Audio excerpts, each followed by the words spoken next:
Can you find your CVV number online?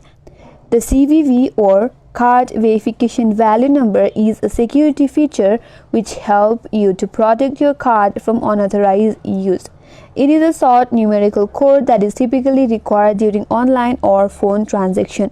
So, the answer to your question, if you can find your CVV online, the direct answer will be no. You cannot find and you should not find your CVV number online. For security reason, your CVV number is only printed on the physical card that is not stored or displayed in any online system, including your bank's app or website. So, due to some security measures or for security reason, you can't access CVV online. But in case of the virtual card, you can typically find the CVV online, but only in the platform or app where the virtual card was created. So to find the CVV for your virtual card, you can log into your service or platform, then go to virtual card section and then view full card details.